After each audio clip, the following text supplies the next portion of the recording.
by dreaming, by being scared of it, by learning, by forecasting. And the sky is one of the most important subjects considering artistry and painting.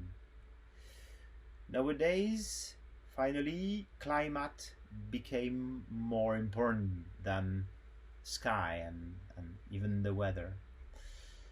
And I feel like there are more machines right now scrutinizing the sky than human beings. So the question with Celeste that raise is, what would finally a machine, if we would give it some kind of autonomy, some more autonomy, would dream after having watched the sky, would dream by watching the sky?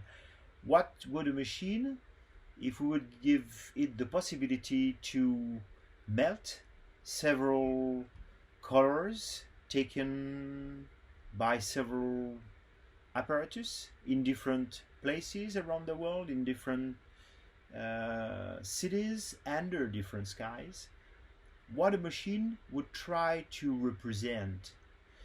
So the algorithm of Celeste, created by Suleiman Lopez, has this possibility to represent a sky that for us might be an ideal sky, the sky of another planet, the sky of all times, the sky of different temporalities.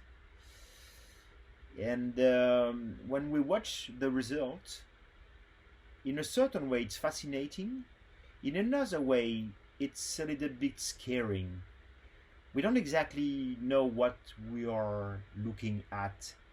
It refers to some possible sky of some planets that we haven't already discovered, in some place where a human being would die instantaneously. What is interesting in Celeste is that we feel the possibility of some global sky, and nowadays machines are, as a matter of fact, analyzing data coming from different places around the world to have a global knowledge and to globally weather forecast.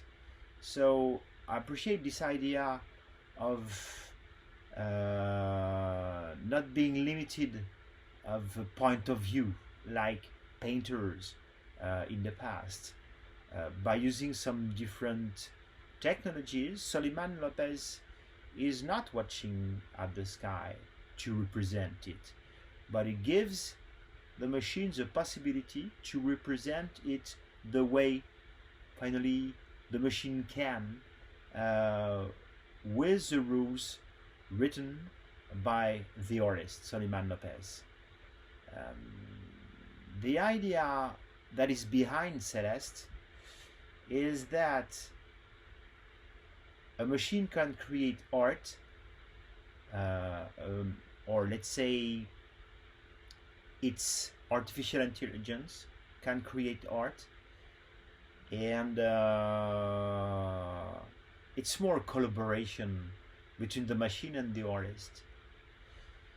When the machine watches the sky, it just watches the sky. When it gives us some pictures of the sky, we see pictures of the sky. But because of this algorithm and the rules and the possibility to mix, to melt different datas, the machine doesn't give an image of the sky. It doesn't capture it.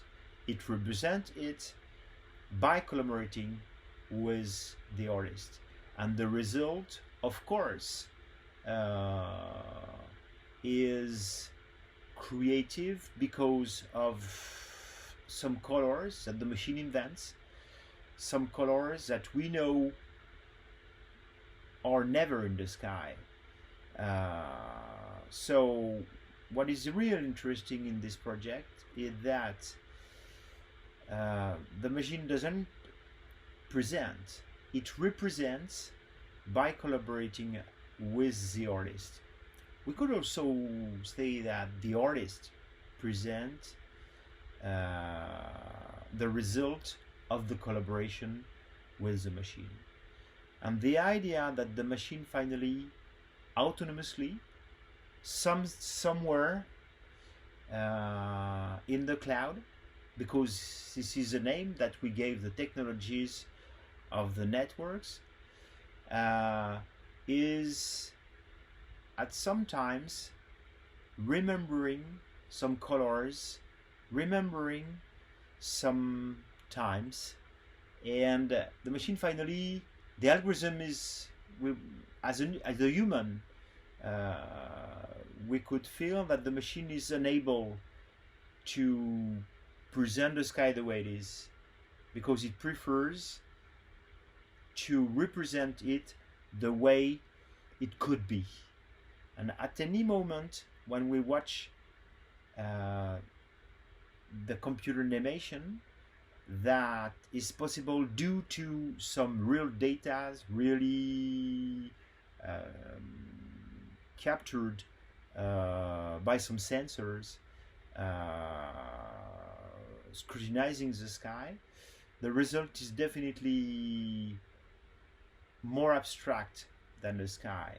So finally, this representation of an ideal sky refers to different period in art history.